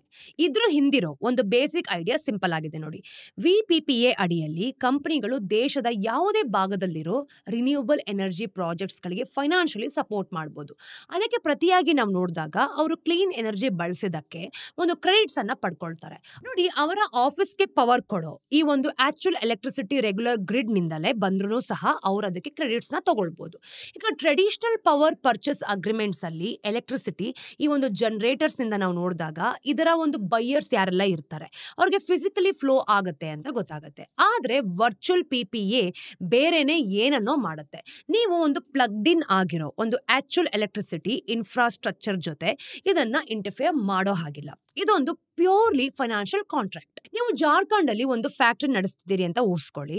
ಈಗ ನಿಮಗೆ ಬೇಕಾಗಿರುವಂತಹ ರಿನ್ಯೂಬಲ್ ಎನರ್ಜಿಯಿಂದ ಪವರ್ಡ್ ಆಗಿದ್ದೀರಾ ಅಂತ ನೀವು ಕ್ಲೈಮ್ ಮಾಡಬೇಕು ಅಂತಾನು ಕೂಡ ಬಯಸ್ತಾ ಇರ್ತೀರಾ. ಆದ್ರೆ ನಿಮ್ ಸುತ್ತಮುತ್ತ ಎಲ್ಲೂ ಕೂಡ ಸೋರ್ಸ್ ಸಿಗ್ತಿರಲ್ಲ. ಸಾಮಾನ್ಯವಾಗಿ ನೀವೇ ಒಂದು ಸೋರ್ಸ್ ಅಲ್ಲಿ ಇನ್ವೆಸ್ಟ್ ಮಾಡೋಕಾದ್ರೆ ನಿಮ್ಮ ಹುಡುಕಾಟವನ್ನ ಬಿಟ್ಟು ಬಿಡಬೇಕಾಗ್ತಿತ್ತು. ಆದ್ರೆ VPPS ಜೊತೆಗೆ ಆ ಒಂದು ಬ್ಯಾರಿಯರ್ ಬೀಳುತ್ತೆ. ಈಗ ನೀವು ರಾಜಸ್ಥಾನದಲ್ಲಿ ಕ್ಲೀನ್ ಪವರ್ ಜನರೇಟ್ ಮಾಡ್ತಿರೋ ಒಂದು ವಿಂಡ್ ಫಾರ್ಮ್ ಒಂದನ್ನ ಹುಡ್ಕೊಂಡು ಅವ್ರ ಜೊತೆ ಒಂದು ಲಾಂಗ್ ಟರ್ಮ್ ಕಾಂಟ್ರಾಕ್ಟ್ ನ ಸೈನ್ ಮಾಡಬಹುದು. ಈಗ ಹೇಳಿ 15 ವರ್ಷಗಳ ಕಾಲ ಪ್ರತಿ ಯೂನಿಟ್ ಆಫ್ ಎಲೆಕ್ಟ್ರಿಸಿಟಿಗೆ ₹3 ಅಂತೆ ನಿಮಗೆ ಸಿಗತ್ತೆ. ಟ್ವಿಸ್ಟ್ ಏನು ಅಂತಂದ್ರೆ ಆ ವಿಂಡ್ ಫಾರ್ಮ್ ನಿಮ್ಗೆ ತಮ್ಮ ಒಂದು ಪವರ್ಸ್ ನ ಕಳಿಸೋದಿಲ್ಲ. ಬದಲಿಗೆ ಅವರು ತಮ್ಮ ಎಲೆಕ್ಟ್ರಿಸಿಟಿಯನ್ನ ಆ ದಿನ ಮಾರ್ಕೆಟ್ ಪ್ರೈಸ್ ಎಷ್ಟಿರುತ್ತೋ ಅಷ್ಟಕ್ಕೆ ಪವರ್ ಎಕ್ಸ್ಚೇಂಜ್ ಅಲ್ಲಿ ಮಾರಾಟ ಮಾಡ್ತಾರೆ. ನೋಡಿ, ಇಲ್ಲಿ ನಿಮಗೆ ಸಿಗೋದು ರಿನ್ಯೂಬಲ್ ಎನರ್ಜಿ ಸರ್ಟಿಫಿಕೇಟ್ಸ್ ಮಾತ್ರ. ನೀವು ಅಂದ್ರೆ ಈ ಒಂದು ರೆಗ್ಯುಲರ್ ಎಲೆಕ್ಟ್ರಿಸಿಟಿಯನ್ನ ಲೋಕಲ್ ಗ್ರಿಡ್ ಲಿಂದಲೇ ಡ್ರಾ ಮಾಡ್ತಿದ್ರು ಕೂಡ ನಿಮ್ಮ ಫ್ಯಾಕ್ಟರಿ ರಿನ್ಯೂಬಲ್ ಎನರ್ಜಿಯಿಂದ ಪವರ್ಡ್ ಆಗಿದೆ ಅಂತ ಲೆಜಿಟಿಮೇಟ್ಲಿ ಕ್ಲೇಮ್ ಮಾಡೋದಕ್ಕೆ ಅಲೋ ಮಾಡುತ್ತೆ. ಈ ಸಿಸ್ಟಮ್ ಹೃದಯ ಭಾಗದಲ್ಲಿರೋ ಒಂದು ಸಿಂಪಲ್ ಇನ್ಸೈಟ್ ಇಲ್ಲಿದೆ ನೋಡಿ. ಎಲೆಕ್ಟ್ರಿಸಿಟಿ ಅಂದ್ರೆ ಎಲೆಕ್ಟ್ರಿಸಿಟಿ ಅಲ್ವಾ? ಆ ಒಂದು ಗ್ರೀನ್ ಎಲೆಕ್ಟ್ರಿಸಿಟಿ ನಿಮ್ಗೆ ಬರ್ಲಿ ಅಥವಾ ಬೇರೆಯವ್ರಿಗೆ ಹೋಗ್ಲಿ, ಸಿಸ್ಟಮ್ ಅಲ್ಲಿ ಅದು ಹೆಚ್ಚು ಇದ್ರೆ ಸಾಕು, ಅದೇ ಮುಖ್ಯ. ಈಗ VPPA ಅರೇಂಜ್ಮೆಂಟ್ಸ್ ಮೂಲಕ ನೀವು ಒಬ್ಬ ಗ್ರೀನ್ ಪ್ರೊಡ್ಯೂಸರ್ಸ್ ನ ಅಂದ್ರೆ ಎಕ್ಸ್ಟ್ರಾ ಕಾಸ್ಟ್ ಗಳನ್ನ ನೇರವಾಗಿ ಸಬ್ಸಿಡೈಸ್ ಮಾಡ್ತೀರಾ ಅಂತ ಅನ್ಕೊಳ್ಳೋಣ. ಆಗ ಅವರು ಅದನ್ನ ಮಾರ್ಕೆಟ್ ರೇಟ್ಸ್ಗೆ ಮಾರಾಟ ಮಾಡಬಹುದು ಕೂಡ. ಒಂದ್ ರೀತಿಯಲ್ಲಿ ನೀವು ಇನ್ನು ಕೂಡ ರಿನ್ಯೂಬಲ್ ಎನರ್ಜಿಗೆ ಕಾಂಟ್ರಿಬ್ಯೂಟ್ ಮಾಡ್ತಿದ್ದೀರಿ ಅಂತ ಗೊತ್ತಾಗುತ್ತೆ. ಆದ್ರೆ ಈ ಸರ್ಟಿಫಿಕೇಟ್ ಸಿಸ್ಟಮ್ಸ್ ಏನು ಕೂಡ ಹೊಸದಲ್ಲ. RECS ಈ ಒಂದು ಸ್ವಲ್ಪ ಕಾಲದಿಂದ ಇದ್ದೇ ಇದೆ. VPPAs ನಾವು ನೋಡಿದಾಗ ವಿಭಿನ್ನವಾಗಿಸೋದು ಏನ್ ಗೊತ್ತಾ, ಅವರ ಒಂದು ಹೆಡ್ಜಿಂಗ್ ಇನ್ಸ್ಟ್ರೂಮೆಂಟ್ಸ್ ಕೂಡ ಇದರಲ್ಲಿ ಡಿಫ್ರೆಂಟ್ ಆಗಿದೆ ಅಂತ ಗೊತ್ತಾಗುತ್ತೆ. ಇನ್ನು VPPS ಈ ಒಂದು ಸ್ವಲ್ಪ ಮಟ್ಟಿಗೆ ಫೈನಾನ್ಷಿಯಲ್ ಕಾಂಟ್ರಾಕ್ಟ್ಸ್ ಫಾರ್ ಡಿಫರೆನ್ಸಸ್ ತರ ಕೆಲಸ ಮಾಡುತ್ತೆ ಕೂಡ. ಹೆಚ್ಚು ಕಡಿಮೆ ಒಂದು ಫ್ಯೂಚರ್ ಇದ್ದ ಹಾಗೆ. ಈಗ ನೋಡಿ, ನಿಮ್ಮ VPPA ಅಲ್ಲಿ ಪ್ರತಿ ಯೂನಿಟ್ಗೆ ₹3 ಪೇ ಮಾಡೋದಕ್ಕೆ ನೀವು ಒಪ್ಕೊಂಡಿರ್ತೀರಾ ಅಲ್ವಾ? ನಿಮ್ಗೆ ಎಫೆಕ್ಟಿವ್ ಆಗಿ ಆ ಪ್ರೈಸ್ ನ ಲಾಕ್ ಮಾಡ್ತಿದ್ದೀರಿ ಅಂತಾನೂ ಕೂಡ ಗೊತ್ತಾಗುತ್ತೆ. ಒಂದು ವೇಳೆ ಮಾರ್ಕೆಟ್ ಪ್ರೈಸ್ ನಂತರ ₹4 ಅಂದ್ರೆ ಮಾರ್ಕೆಟ್ ಅಲ್ಲಿ ಇರುವಂತ ಪ್ರೈಸ್ ₹4ಗೆ ಏರಿದ್ರೆ ಡೆವಲಪರ್ ಒಂದು ಎಲೆಕ್ಟ್ರಿಸಿಟಿಯನ್ನ ಓಪನ್ ಮಾರ್ಕೆಟ್ ಅಲ್ಲಿ ₹4ಗೆ ಮಾರಾಟ ಮಾಡಿಕೊಂಡು ನಿಮ್ಗೆ ₹1 ಇರುವಂತಹ ಡಿಫರೆನ್ಸಸ್ ಪೇ ಮಾಡ್ತಾರೆ. ಸೊ ನಿಮ್ಮ ಒಂದು ನೆಟ್ ಕಾಸ್ಟ್ ಏನಾಗಿರುತ್ತೆ? ₹3 ಆಗಿರುತ್ತೆ. ಒಂದು ವೇಳೆ ಮಾರ್ಕೆಟ್ ಪ್ರೈಸ್ ₹2ಗೆ ಇನ್ನೂ ಕೂಡ ಇಳಿದೋದ್ರೆ ನೀವು ಡೆವಲಪರ್ಗೆ ₹1 ಪೇ ಮಾಡ್ತೀರಿ. ಮತ್ತೊಮ್ಮೆ ಅವರ ನೆಟ್ ರೆವಿನ್ಯೂನ ನೋಡಿದಾಗ ₹3 ಆಗಿರೋದನ್ನ ಖಚಿತಪಡಿಸುತ್ತೆ. ಇಂತಹ ಅರೇಂಜ್ಮೆಂಟ್ಸ್ ಗಳಿಗೆ ಖಂಡಿತವಾಗ್ಲೂ ಕೂಡ ಡಿಮ್ಯಾಂಡ್ ಇದೆ. ಹಲವು ಕಂಪನಿಗಳಿಗೆ ಸಸ್ಟೈನಬಿಲಿಟಿ ಟಾರ್ಗೆಟ್ಸ್ ಇದ್ದೇ ಇರುತ್ತೆ. ಮತ್ತೆ ಅವ್ರು ಏನ್ ಮಾಡ್ತಾರೆ, ನಿಜವಾಗ್ಲೂ ಕೂಡ ಇದನ್ನ ಕ್ರಿಯೇಟ್ ಮಾಡೋದ್ರಲ್ಲಿ ಇನ್ವೆಸ್ಟ್ ಮಾಡದೆ ರಿನ್ಯೂಬಲ್ ಎನರ್ಜಿ ಸೋರ್ಸ್ ಮಾಡೋ ದಾರಿಯನ್ನ ಬಯಸ್ತಾರೆ. ಈ ಮಧ್ಯೆ ನಾವು ನೋಡಿದಾಗ ಕ್ಲೀನ್ ಎನರ್ಜಿ ಡೆವಲಪರ್ಸ್ಗೆ ಹೆಚ್ಚಾಗಿ ಪ್ರೈಸ್ ವಾಲಿಟಿಲಿಟಿಯಿಂದ ಒದ್ದಾಡ್ತಾ ಇರ್ತಾರೆ ಅಂತ ಗೊತ್ತಾಗುತ್ತೆ. ವಿಶೇಷವಾಗಿ ನಾವು ನೋಡಿದಾಗ ಅವರ ಒಂದು ಫಾಸಿಲ್ ಫ್ಯೂಯಲ್ ಪ್ರೈಸಸ್ ನ ಒಂದು ರಿಲೇಟಿವ್ ಸ್ಟೆಬಿಲಿಟಿ ಜೊತೆ ಕಾಂಪೀಟ್ ಮಾಡ್ತಿರೋದ್ರಿಂದ ಈ ಒಂದು ಲಾಂಗ್ ಟರ್ಮ್ ಕಾಂಟ್ರಾಕ್ಟ್ಸ್ ರೆವಿನ್ಯೂ ಕೂಡ ಸರ್ಟನಿಟಿಯನ್ನ ಒದಗಿಸುತ್ತೆ. ಇನ್ನು ಬೇರೆ ದೇಶಗಳು ಕೂಡ ಈಗಾಗಲೇ ಇಂತಹ ಅರೇಂಜ್ಮೆಂಟ್ಸ್ ಗಳನ್ನ ಮಾಡ್ಕೊಳ್ಳೋದಕ್ಕೆ ಟ್ರೈ ಮಾಡ್ತಿದೆ. ಯುನೈಟೆಡ್ ಸ್ಟೇಟ್ಸ್, ಅಮೆರಿಕನ್ ಕಂಪನಿಗಳು ಅರ್ಲಿ 2000 ಕೂಡ VPPS ನ ಬಳಸ್ತಾ ಇದೆ. ಇನ್ನು 2018 ಹೊತ್ತಿಗೆ US ಕಂಪನಿಗಳು ಸುಮಾರು 5 ಗಿಗಾವಾಟ್ಸ್ ಆಫ್ ರಿನ್ಯೂಬಲ್ ಕೆಪಾಸಿಟಿಗೆ VPPS ನ ಸೈನ್ ಮಾಡ್ಕೊಂಡಿದ್ವು. ಇದು ಮಿಲಿಯನ್ಸ್ ಆಫ್ ಮನೆಗಳಿಗೆ ಪವರ್ ಅನ್ನ ಕೊಡುವಷ್ಟು ಕೂಡ. ಯುರೋಪ್ ನಲ್ಲೂ ಅಡಾಪ್ಟೇಷನ್ ವೇಗವಾಗಿ ಹೆಚ್ಚಾಗ್ತಿದೆ ನೋಡಿ. ನಿಜ ಹೇಳ್ಬೇಕು ಅಂತಂದ್ರೆ ಯುರೋಪಿಯನ್ VPPS ಹೆಚ್ಚಾಗಿ ಈ ಒಂದು ಬಾರ್ಡರ್ಸ್ ನ ಕ್ರಾಸ್ ಮಾಡುತ್ತೆ ಅಂತ ಗೊತ್ತಾಗುತ್ತೆ. ಫಾರ್ ಎಕ್ಸಾಂಪಲ್, ಒಂದು ಜರ್ಮನ್ ಕಂಪನಿ ಪೋಲ್ಯಾಂಡ್ ನ ಒಂದು ವಿಂಡ್ ಫಾರ್ಮ್ ನಿಂದ ರಿನ್ಯೂಬಲ್ ನ ಅಟ್ರಿಬ್ಯೂಟ್ಸ್ ಮಾಡ್ಕೊಂಡ್ರು ಕೂಡ ಮಲ್ಟಿಪಲ್ ಕಂಟ್ರೀಸ್ ಅಲ್ಲಿನ ಒಂದು ಆಪರೇಷನ್ಸ್ ನ ಕವರ್ ಮಾಡ್ಕೊಳ್ಬಹುದು. ಇನ್ನು ಬೇರೆ ಬೇರೆ ಮಾರ್ಕೆಟ್ಸ್ ನಾವು ನೋಡಿದಾಗ ಆಸ್ಟ್ರೇಲಿಯಾ, ಬ್ರೆಜಿಲ್ ಮತ್ತೆ ಮೆಕ್ಸಿಕೋ ಎಲ್ಲವೂ ಕೂಡ ಇದೇ ತರದ ಒಂದು ಫ್ರೇಮ್ ವರ್ಕ್ಸ್ ನ ಡೆವಲಪ್ ಮಾಡ್ತಾ ಇದೆ. ಯಾಕೆ ಅಂತಂದ್ರೆ ಅವರ ಎಲೆಕ್ಟ್ರಿಸಿಟಿ ಮಾರ್ಕೆಟ್ಸ್ ಹೆಚ್ಚು ಕಾಂಪಿಟೇಟಿವ್ ಆಗ್ತಾ ಇದೆ ಅಂತ. ಇನ್ನು ಹಲವು ಏಷ್ಯನ್ ಕಂಟ್ರೀಸ್ ಕೂಡ ಈ ಒಂದು ಆಪ್ಷನ್ಸ್ ನ ಎಕ್ಸ್ಪ್ಲೋರ್ ಮಾಡ್ತಾ ಬರ್ತಿದ್ದಾರೆ. ಇದೆಲ್ಲ ಸರಿ, ಆದ್ರೆ ನಮ್ಮ ಭಾರತ ಭಾರತ ಯಾಕೆ ಹಿಂದೆ ಬಿದ್ದಿದೆ? ನೋಡಿ, ವರ್ಷಗಳಿಂದ ಭಾರತದಲ್ಲಿ ನಾವು ನೋಡಿದಾಗ ಎಲೆಕ್ಟ್ರಿಸಿಟಿ ರಿಲೇಟೆಡ್ ಫೈನಾನ್ಷಿಯಲ್ ಕಾಂಟ್ರಾಕ್ಟ್ಸ್ನ ಯಾರೂ ಕೂಡ ರೆಗ್ಯುಲೇಟ್ ಮಾಡಬೇಕು ಅನ್ನೋದ್ರ ಬಗ್ಗೆ ಕನ್ಫ್ಯೂಷನ್ ಇತ್ತು. ಈಗ ಪವರ್ ಮಾರ್ಕೆಟ್ಸ್ನ ನಾವು ನೋಡಿದಾಗ ಓವರ್ಸಿ ಮಾಡೋ ಒಂದು CERCನ ಅಥವಾ ಸೆಕ್ಯುರಿಟೀಸ್ ಮತ್ತೆ ಡೆರಿವೇಟಿವ್ಸ್ಗಳೇನಿರುತ್ತೆ ಅದನ್ನ ರೆಗ್ಯುಲೇಟ್ ಮಾಡೋ ಸೆಬಿನ. ನೋಡಿ, ಈ ಅಧಿಕಾರ ವ್ಯಾಪ್ತಿಯ ಜಗ್ಗಾಟ ನಾವು ನೋಡಿದಾಗ VPPS ತರದ ಒಂದು ಎಲೆಕ್ಟ್ರಿಸಿಟಿ ಟ್ರೇಡಿಂಗ್ ಇನ್ಸ್ಟ್ರೂಮೆಂಟ್ಸ್ಗಳ ಡೆವಲಪ್ಮೆಂಟ್ ಹಿಂದೆ ಇದ್ದಿತ್ತು ಅಂತ ಕೂಡ ಗೊತ್ತಾಗೋಗುತ್ತೆ. ನೋಡಿ, VPPSನ ನಾವು ನೋಡಿದಾಗ ಫೈನಾನ್ಷಿಯಲ್ ಪ್ರಾಡಕ್ಟ್ಸ್ ತರ ಕಾಣಿಸುತ್ತೆ ಅನ್ನೋದ್ರಿಂದ ಈ ಒಂದು ಪ್ರಾಬ್ಲಮ್ ಶುರುವಾಗುತ್ತೆ. ಇಲ್ಲಿ ಕೈ ಬದಲಾಯಿಸೋದು ಮನಿ, ಎಲೆಕ್ಟ್ರಿಸಿಟಿ ಖಂಡಿತವಾಗ್ಲೂ ಅಲ್ಲ. ನಾರ್ಮಲಿ ನಾವು ನೋಡಿದಾಗ ಸೆಬಿ ಆ ಥರದ ಒಂದು ಫೈನಾನ್ಷಿಯಲ್ ಕಾಂಟ್ರಾಕ್ಟ್ಸ್ನ ಹ್ಯಾಂಡಲ್ ಮಾಡುತ್ತೆ ಕೂಡ. ಆದರೆ VPPS ಈ ಒಂದು ಎಲೆಕ್ಟ್ರಿಸಿಟಿ ಬಗ್ಗೆನೂ ಕೂಡ ಇದ್ದೇ ಇದೆ. ಅದರ ಒಂದು CERCಯ ಟೆರಿಟರಿ ಅಂತ ಗೊತ್ತಾಗೋದು. ನಿಜವಾಗ್ಲೂ ಯಾರು ಇನ್ಚಾರ್ಜ್ ಅಂತ ಯಾರೂ ಕೂಡ ಗೊತ್ತಿರಲ್ಲ. ಮತ್ತೆ ಕ್ಲಿಯರ್ ರೂಲ್ಸ್ ಇಲ್ಲದೆ ಅಂತಹ ಒಂದು ಅರೇಂಜ್ಮೆಂಟ್ಸ್ನ ಸೈನ್ ಮಾಡೋ ಲೀಗಲ್ ರಿಸ್ಕ್ ತಗೊಳ್ಳೋದಕ್ಕೆ ಯಾರು ಕೂಡ ಬಯಸ್ತಿರ್ಲಿಲ್ಲ. ಅದು ಮಾತ್ರ ಇಲ್ಲದೆ ಕಂಪನಿಗಳಿಗೆ ಇದ್ದ ಒಂದು ಆಪ್ಷನ್ಸ್ ಅಷ್ಟೊಂದು ಉತ್ತಮವಾಗೇ ಇರಲಿಲ್ಲ. ಅಂದ್ರೆ ಬೆಸ್ಟ್ ಯಾವುದು ಇರಲಿಲ್ಲ ಅಂತ. ಇನ್ನು ಕಂಪನಿಗಳು ರಿನ್ಯೂವಬಲ್ ಪವರ್ನ ಫಿಸಿಕಲಿ ಪರ್ಚೇಸ್ ಮಾಡೋ ಅರೇಂಜ್ಮೆಂಟ್ಸ್ಗಳಿಗೆ ಬರ್ಬೋದಾಗಿತ್ತು. ಅವ್ರು ಅದನ್ನ ಬಿಟ್ಟು ಏನ್ ಮಾಡಿದ್ರು, ತಮ್ಮದೇ ಆದ ಒಂದು ಆನ್ಸೆಟ್ ಜನರೇಷನ್ ಅಂದ್ರೆ ಒಂದು ಸೋಲಾರ್ ಪ್ಯಾನಲ್ ತರ ಇನ್ಸ್ಟಾಲ್ ಮಾಡ್ಬೋದಾಗಿತ್ತು ಕೂಡ. ಆದ್ರೆ ಇದು ಯಾವುದನ್ನು ಮಾಡಲಿಲ್ಲ. ಈಗ ನೋಡಿ, ರಿನ್ಯೂವಬಲ್ ಪವರ್ ಸಪ್ಲೈ ಮಾಡೋದಕ್ಕೆ ಬೇರೆಯವ್ರ ಜೊತೆ PPSನ ಸೈನ್ ಮಾಡ್ಬೋದಾಗಿತ್ತು. ಇದನ್ನು ಕೂಡ ಮಾಡಲಿಲ್ಲ. ಈಗ ನಾವು ಈ ಅರೇಂಜ್ಮೆಂಟ್ಸ್ಗಳನ್ನ ನೋಡಿದಾಗ ಜಿಯೋಗ್ರಾಫಿಕಲಿ ಲಿಮಿಟೆಡ್ ಆಗಿತ್ತು. ಆದ್ರೆ ಈ ಯಾವ ಒಂದು ಆಪ್ಷನ್ಸ್ನೂ ಕೂಡ ನಮ್ಮ ದೇಶದಲ್ಲಿ ಇರುವಂತಹ ವರ್ಕರ್ಸ್ ಅಡ್ಯಾಪ್ಟ್ ಮಾಡ್ಕೊಂಡ್ಲೇ ಇಲ್ಲ. ಈಗ ನೀವು ನಿಮ್ಮ ಲೊಕೇಶನ್ಸ್ಗೆ ಫಿಸಿಕಲಿ ಎಲೆಕ್ಟ್ರಿಸಿಟಿನ ಡೆಲಿವರ್ ಮಾಡಬಲ್ಲ ಒಂದು ಪ್ರಾಜೆಕ್ಟ್ಸ್ಗಳಿಂದ ಮಾತ್ರ ಪವರ್ನ ಕೊಡ್ಬೋದಾಗಿತ್ತು ಅಂತ ಅನ್ಕೊಳ್ಳಿ. ಇದು ಒಂದು ಕಂಪ್ನಿ ಮಾಡಬಹುದಾದ ಅರೇಂಜ್ಮೆಂಟ್ಸ್ಗಳ ಸ್ಕೋಪ್ ಏನಿರುತ್ತೆ ಅಲ್ವಾ, ಅದನ್ನ ತೀವ್ರವಾಗಿ ರಿಸ್ಟ್ರಿಕ್ಟೆಡ್ ಮಾಡ್ಬಿಡ್ತಾ ಇತ್ತು. ಕನ್ಸ್ಯೂಮರ್ಸ್ ಇಂಡಿಯನ್ ಎನರ್ಜಿ ಎಕ್ಸ್ಚೇಂಜ್ ತರದ ಒಂದು ಪ್ಲಾಟ್ಫಾರ್ಮ್ಸ್ ಮೇಲೆ ಪವರ್ ಪರ್ಚೇಸ್ನ ಕೂಡ ಮಾಡಬಹುದಾಗಿತ್ತು. ಆದರೆ ರಿನ್ಯೂವಬಲ್ ಹೆಚ್ಚಾಗಿ ಇಲ್ಲಿ ಟ್ರೇಡ್ ಆಗ್ತವೆ. ಈ ಒಂದು ಸ್ಪಾಟ್ ಮಾರ್ಕೆಟ್ ಅಲ್ಲಿ ಪ್ರೈಸಸ್, ಸಪ್ಲೈ ಮತ್ತೆ ಡಿಮ್ಯಾಂಡ್ ಆಧಾರದ ಮೇಲೆ ಚೇಂಜ್ ಆಗತ್ತೆ ಅಂತ ಗೊತ್ತಾಗುತ್ತೆ. ಕೆಲವೊಮ್ಮೆ 0 ಹತ್ರ ತಲುಪುತ್ತೆ ಕೂಡ. ಆದರೆ ಇದು ಸಹ ಅಂದ್ರೆ ತುಲನಾತ್ಮಕವಾಗಿ ನಾವು ನೋಡಿದಾಗ ಒಂದು ಸಣ್ಣ ಮಾರ್ಕೆಟ್. ಎಲೆಕ್ಟ್ರಿಸಿಟಿ ಎಕ್ಸ್ಚೇಂಜ್ನ ನಾವು ನೋಡಿದಾಗ ಭಾರತ ಪವರ್ನ ಕೇವಲ 8% ನಷ್ಟೇ ಹ್ಯಾಂಡಲ್ ಮಾಡುತ್ತೆ. ಮತ್ತೆ ನೀವು ಕೂಡ ಸ್ಪೆಸಿಫಿಕ್ ಆಗಿ ರಿನ್ಯೂವಬಲ್ ಎನರ್ಜಿ ಕೊಳ್ತಿದ್ದೀರಿ ಅಂತಾನೂ ಕೂಡ ಗ್ಯಾರಂಟಿ ಕೊಡೋದಿಲ್ಲ. ಇದು ಸಹ ಸಾಮಾನ್ಯವಾಗಿ ನಿಮ್ಮ ಒಂದು ಡಿಫಾಲ್ಟ್ ಪವರ್ ಸೋರ್ಸ್ ಆಗಿರೋದಿಲ್ಲ. ನೋಡಿ, ಈ ಎರಡೂ ದಾರಿಗಳು ನಿಮ್ಮ ಪವರ್ನ ದೊಡ್ಡ ಭಾಗ ಕೂಡ. ಇನ್ನು ರಿನ್ಯೂವಬಲ್ಸ್ ಇಂದ ನಾವು ನೋಡಿದಾಗ ಇದರಿಂದ ಬಂದಿದೆ ಅಂತ ಕನ್ಫರ್ಮ್ ಮಾಡ್ಕೊಳ್ಳೋದಕ್ಕೂ ಸಹ ತುಂಬಾನೇ ಕಷ್ಟಪಡ್ತಾ ಇತ್ತು. ಇನ್ನು VPPS ಹತ್ರ ಒಂದು ಆಪ್ಷನ್ ಅಂದ್ರೆ RECS ಅಂತ ಗೊತ್ತಾಗುತ್ತೆ. ಈ ಕಂಪನಿಗಳು ರಿನ್ಯೂವಬಲ್ ಪರ್ಚೇಸ್ ಆಬ್ಲಿಗೇಷನ್ಸ್ ಅಥವಾ ವಾಲಂಟರಿ ಕಮಿಟ್ಮೆಂಟ್ಸ್ ಮೀಟ್ ಮಾಡೋದಕ್ಕೆ ಪವರ್ ಎಕ್ಸ್ಚೇಂಜ್ ನಲ್ಲಿ ಟ್ರೇಡ್ ಆಗೋ ಒಂದು RECSಗೆ ಪರ್ಚೇಸ್ ಮಾಡಬಹುದು. ಇನ್ನು ಕೆಲವು ಮಲ್ಟಿನ್ಯಾಷನಲ್ ಕಂಪನಿಗಳು ಭಾರತದಲ್ಲಿ ರಿನ್ಯೂವಬಲ್ ಎನರ್ಜಿ ಯೂಸೇಜ್ ಏನಿರುತ್ತೆ ಅದನ್ನ ಕ್ಲೈಮ್ ಮಾಡೋಕೆ ಇಂಟರ್ನ್ಯಾಷನಲ್ RECS ಕೂಡ ಬಳಸಿದೆ. ಈಗ ನೀವೇ ನೋಡಿ, ಕೇವಲ REC ಕೊಂಡಾಗ ನೀವು ಈಗಾಗಲೇ ಜನರೇಟ್ ಆಗಿರೋ ಒಂದು ರಿನ್ಯೂವಬಲ್ ಎನರ್ಜಿಗಾಗಿ ಒಂದು ಸರ್ಟಿಫಿಕೇಟ್ನ ಕರೆಂಟ್ ಮಾರ್ಕೆಟ್ ಪ್ರೈಸ್ ಎಷ್ಟಿದೆಯೋ ಅಷ್ಟಕ್ಕೆ ಕೊಂಡ್ಕೊಳ್ತಿದ್ದೀರಿ. ಈಗ ಹೆಡ್ಜಿಂಗ್ ಆಸ್ಪೆಕ್ಟ್ ಅಲ್ಲಿ ನಾವು ನೋಡೋದಾದ್ರೆ ಆಬ್ಸೆಂಟ್ ಆಗಿದೆ ಅಂತ ಅನ್ಕೊಳ್ಳೋಣ. ಫ್ಯೂಚರ್ ಅಲ್ಲಿ ನೀವು ಎಷ್ಟು ರೇಟ್ಸ್ನ ಪೇ ಮಾಡಬಹುದು ಅನ್ನೋದ್ರ ಬಗ್ಗೆ ನಿಮಗೂ ಕೂಡ ಇನ್ನು ಖಚಿತವಾಗಿ ಏನೋ ಸರ್ಟಿನಿಟಿನೇ ಇರೋದಿಲ್ಲ. ಈಗ ನಿಮ್ಮ ಪ್ರೈಸಸ್ ನಾವು ನೋಡಿದಾಗ ನಿರಂತರವಾಗಿ ಸ್ವಿಂಗ್ ಆಗ್ಬೋದು, ಅಂದ್ರೆ ವೇರಿಯೇಷನ್ ಆಗ್ತಾನೆ ಇರುತ್ತೆ. ಅದೇ ಸಮಯದಲ್ಲಿ ರಿನ್ಯೂವಬಲ್ಸ್ ಪ್ಲೇಯರ್ಸ್ಗಳಿಗೆ ಈ ಒಂದು ಫ್ಯೂಚರ್ ವಾಲಿಟಿಲಿಟಿನ ಅವಾಯ್ಡ್ ಮಾಡೋಕ್ಕೂ ಸಹ ನೀವು ಹೆಲ್ಪ್ ಮಾಡ್ತಿರೋದಿಲ್ಲ.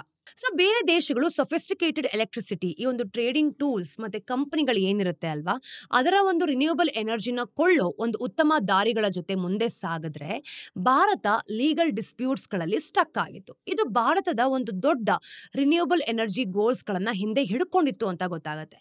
ಆ ಗೋಲ್ಸ್ಗಳಿಗೆ ಹೆಚ್ಚು ಹೆಚ್ಚು ಒಂದು ಪ್ರೈವೇಟ್ ಪಾರ್ಟಿಸಿಪೇಷನ್ ಕೂಡ ಬೇಕಾಗಿದೆ. ಆದರೆ ಅದು ಬದಲಾಗ್ತಿರ್ಬೋದು.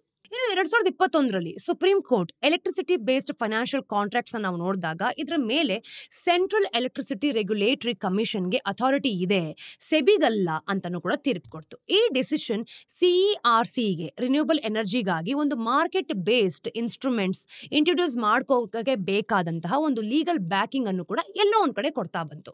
ಇನ್ನು CERCಯ ಹೊಸ ಒಂದು ಡ್ರಾಫ್ಟ್ ಅಮೆಂಡ್ಮೆಂಟ್ ರೆಗ್ಯುಲೇಷನ್ಸ್ ಅಡಿಯಲ್ಲಿ ಇದರ ಒಂದು ಅಫಿಷಿಯಲ್ ಹೆಸರು ಸೆಂಟ್ರಲ್ ಎಲೆಕ್ಟ್ರಿಸಿಟಿ ರೆಗ್ಯುಲೇಟರಿ ಕಮಿಷನ್ಸ್ ಅಂತ, ಅಂದ್ರೆ ಪವರ್ ಮಾರ್ಕೆಟ್ ಅಲ್ಲಿ ಫಸ್ಟ್ ಅಮೆಂಡ್ಮೆಂಟ್ ರೆಗ್ಯುಲೇಷನ್ಸ್ ಅಂತ ಗೊತ್ತಾಗುತ್ತೆ. ಅಂದ್ರೆ 2025ರಲ್ಲಿ ಬಂದಿರೋದು ಅಂತ. ಇನ್ನು VPPS ಗಳನ್ನ ಒಂದು non transferable, non delivery, over the counter contracts ಆಗಿ ಟ್ರೀಟ್ ಮಾಡಲಾಗುತ್ತೆ. ಹಾಗೆಯೇ VPPS ಗಳ ಈ ಒಂದು ಕ್ಲಾಸಿಫಿಕೇಶನ್ ನಾವು ನೋಡಿದಾಗ ಭಾರತದ ಮಾರ್ಕೆಟ್ ನಲ್ಲಿ ಅವು ಹೇಗೆ ಫಂಕ್ಷನ್ ಆಗಲಿವೆ ಅನ್ನೋದಕ್ಕೆ ಕ್ರೂಷಿಯಲ್ ಆಗಿದೆ ಆಗಿದೆ ಅನ್ನೋದು ಇಲ್ಲಿ ಗೊತ್ತಾಗುತ್ತೆ ನೋಡಿ.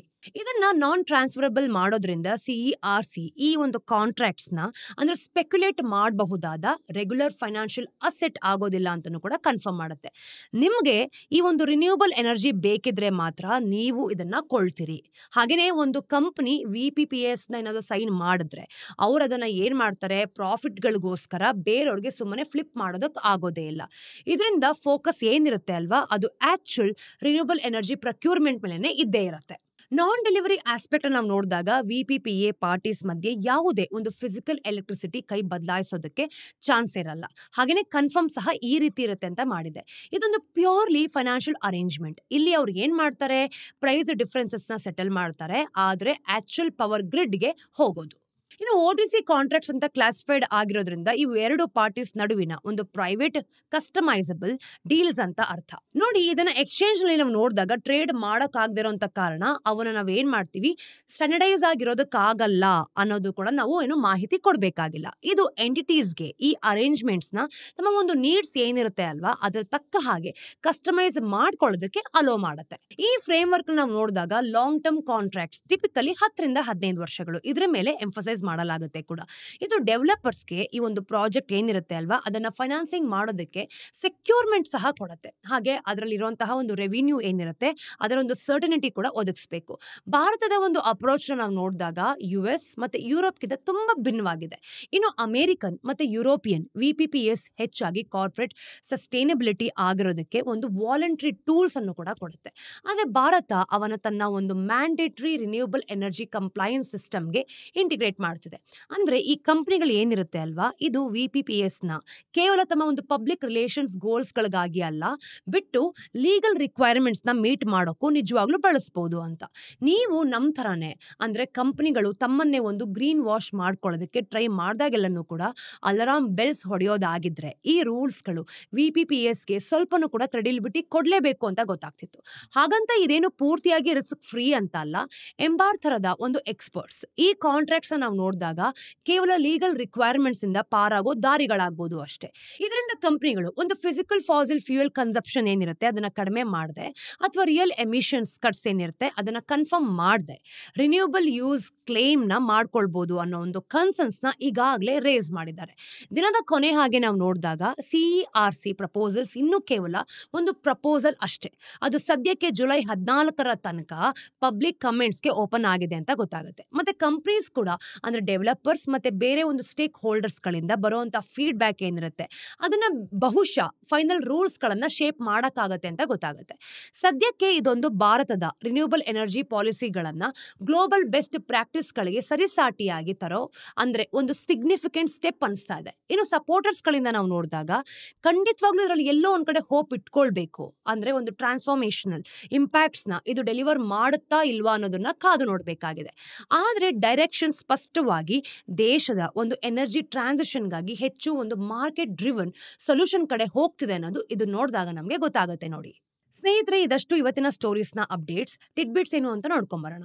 ನಂಬರ್ 1, NLC ಇಂಡಿಯಾ ಲಿಮಿಟೆಡ್ನ ಸ್ವಂತದೇ ಆದ ಒಂದು ಸಬ್ಸಿಡರಿ ಆದ NLC ಇಂಡಿಯಾ ರಿನ್ಯೂಬಲ್ಸ್ ಲಿಮಿಟೆಡ್ ತಮಿಳುನಾಡುವಲ್ಲಿ ಒಂದು 500 megawatt hour battery energy storage system project ನ ಸೆಕ್ಯೂರ್ ಮಾಡ್ಕೊಂಡಿದೆ. ಇನ್ನು ಸ್ಟೇಟ್ ನ ವಯಾಬಿಲಿಟಿ ಗ್ಯಾಪ್ ಫಂಡಿಂಗ್ ಸ್ಕೀಮ್ ಅಡಿಯಲ್ಲಿ ನಡೆದ ಒಂದು ಟ್ಯಾರಿಫ್ ಬೇಸ್ಡ್ ಕಾಂಪಿಟೇಟಿವ್ ಬಿಡ್ಡಿಂಗ್ ಮೂಲಕ ಈ ಒಂದು ಪ್ರಾಜೆಕ್ಟ್ ಸಿಕ್ಕಿದೆ ಕೂಡ. ಹಾಗೆಯೇ ಬಿಲ್ಡ್ ಓನ್ ಆಪರೇಟ್ ಮಾಡೆಲ್ ನಲ್ಲಿ ಅವಾರ್ಡ್ ಆಗಿರೋ ಈ ಪ್ರಾಜೆಕ್ಟ್ ನ ಒಟ್ಟಪಿದರಂ ಮತ್ತೆ ಅನ್ನಪಾನ್ಕುಲಂ ತಮ್ಮ ಒಂದು ಖಯಾತಾರ್ ಅನ್ನೋ ಒಂದು 3 ಸಬ್ ಸ್ಟೇಷನ್ಸ್ ನಲ್ಲಿ ಒಂದು ಇಂಪ್ಲಿಮೆಂಟ್ ಮಾಡಲಾಗುತ್ತೆ ಅಂತ ಗೊತ್ತಾಗುತ್ತೆ. ಇನ್ನು ಎನರ್ಜಿ ಸ್ಟೋರೇಜ್ ನ ಸರ್ವಿಸ್ ನಾವು ನೋಡಿದಾಗ Tamil Nadu power distribution corporation limited 12 ವರ್ಷದ ಒಂದು battery energy storage purchase agreement ಅಡಿಯಲ್ಲಿ ಪ್ರೊಕ್ಯೂರ್ ಮಾಡಲಿದೆ ಕೂಡ. ಇನ್ನು ಅಂಡಮಾನ್ ಐಲ್ಯಾಂಡ್ ನಲ್ಲಿ ಅವರ ಒಂದು earlier 8 megawatt hour storage project ನಂತರ NILCIL ನ ಮೊದಲ ಒಂದು large scale grid connected BESS ಇದಾಗಿದೆ ಅಂತ ಗೊತ್ತಾಗುತ್ತೆ. ಈ ಇನಿಷಿಯೇಟಿವ್ ತಮಿಳುನಾಡುವಿನ ಒಂದು ರಿನ್ಯೂಬಲ್ ಇಂಟಿಗ್ರೇಷನ್ ಕಡೆಗಿನ ದೊಡ್ಡ ಪುಷ್ ಜೊತೆಗೆ ಅಲೈನ್ ಆಗಿದೆ. ಯಾಕೆ ಅಂತಂದ್ರೆ ಆ ಸ್ಟೇಟ್ ಈಗಾಗಲೇ 15 ಗಿಗಾವಾಟ್ ಗಿಂತ ಹೆಚ್ಚು ರಿನ್ಯೂಬಲ್ ಎನರ್ಜಿ ಕೆಪಾಸಿಟಿ ಕಾಂಟ್ರಿಬ್ಯೂಟ್ ಮಾಡುತ್ತೆ ಕೂಡ. ಎರಡನೇದು, ರಿಲಯನ್ಸ್ ಇನ್ಫ್ರಾಸ್ಟ್ರಕ್ಚರ್ ಲಿಮಿಟೆಡ್ ತಮ್ಮ ಒಂದು ಹೋಲಿ ಓನ್ಡ್ ಸಬ್ಸಿಡಿಯರಿ ಆದ JR toll road private limited Yes bank ನಿಂದ ತಗೊಂಡಿದ್ದಂತಹ 273 ಕ್ರೋರ್ಸ್ ಲೋನ್ ನ ಇಂಟ್ರೆಸ್ಟ್ ಸೇರಿಸಿಕೊಂಡು ಪೂರ್ತಿಯಾಗಿ ಸೆಟಲ್ ಮಾಡ್ಕೊಂಡಿದೆ. ಈ ಹಿಂದೆ ನಾನ್ ಪರ್ಫಾರ್ಮಿಂಗ್ ಅಸೆಟ್ ಅಂತ ಕ್ಲಾಸಿಫೈಡ್ ಆಗಿದ್ದ ಈ ಲೋನ್ ಈಗ ಕ್ಲಿಯರ್ ಆಗಿದೆ ಕೂಡ. ಇದರೊಂದಿಗೆ ಆರ್ ಇನ್ಫ್ರಾ ತನ್ನ ಒಂದು ಕಾರ್ಪೊರೇಟ್ ಗ್ಯಾರಂಟರ್ ರೋಲ್ ನಿಂದನೂ ಕೂಡ ರಿಲೀಸ್ ಆಗಿದೆ. ಇನ್ನು JR ಟೋಲ್ ರೋಡ್ ಜೈಪುರ್ ಮತ್ತು ರಿಂಗೂಸ್ ನಡುವಿನ ಒಂದು NH11 ನ 52 ಕಿಲೋಮೀಟರ್ ಸ್ಟ್ರೆಚ್ ನ ಆಪರೇಟ್ ಮಾಡೋದಕ್ಕೆ ಸೆಟಪ್ ಆಗ್ತಿತ್ತು. ಇದು 2013 ರಿಂದ ಆಪರೇಷನಲ್ ಆಗಿದೆ.